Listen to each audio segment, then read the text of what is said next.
Tu m'as dit avant quand on s'est eu au hôtel que ça t'a sauvé la vie. Comment ça s'est passé? Comme je disais, j'ai toujours été dans l'eau, j'ai toujours kiffé l'apnée, etc. Pour une compétition, je fais un certificat médical. Je plongeais pas très profond. C'était mes premières compétitions, enfin pas très profond. J'étais vers 50 mètres, tu vois. Ok. Je fais un certificat médical hyper poussé avec un médecin du sport, etc. Là, ça se passe comment? Tu fais plein de tests chez un médecin? Enfin, Exactement. Moi, j'avais pour habitude de faire des faux certificats médicaux, de dire à mon médecin, vas-y, fais-moi un truc fais-moi, pour le ouais. judo. Même je photoshopais mes trucs. Et là, pour cette compétition, il Je fallait pense un qu'on a tous médecin fait la du même sport. chose au début. Ouais, exactement. Et là, il fallait aller chez un médecin du sport Agréé. agréé de la fédération française, machin. Et le gars, il me fait un check complet et tout. Genre, Il c'est me quoi, fait- genre les trucs de VO2 max, Ouais, il etc. fait faire les squats sans respirer, il te prend ta pression. Et il me fait un truc qui s'appelle une échographie thyroïdienne.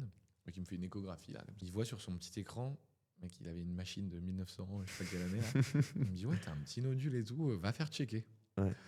Je vais faire checker, etc. Et de fil en aiguille, sur les Ça, mois c'est il y a qui ont combien de suivi, temps? ça, c'était il y a 2 ans. Ok. 2 ans.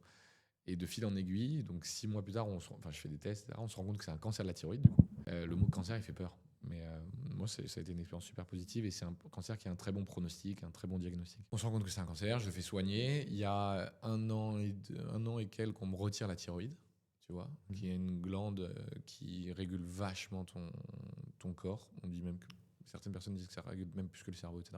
Ouais. Et il y a un an, je pense que ça va du jour pour jour là.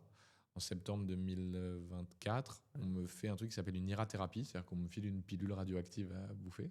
Et ça tue les cellules cancéreuses qui restent. Donc, j'ai pas eu un traitement lourd, etc. Ça s'est bien passé. Mais tous les jours, je prends un traitement aujourd'hui, un médicament.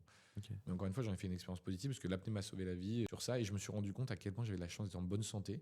Et surtout quand j'étais à l'hôpital et je pouvais pas plonger en juin, tu vois, quand on m'avait retiré la thyroïde. Je me suis dit, oh putain, je peux pas plonger.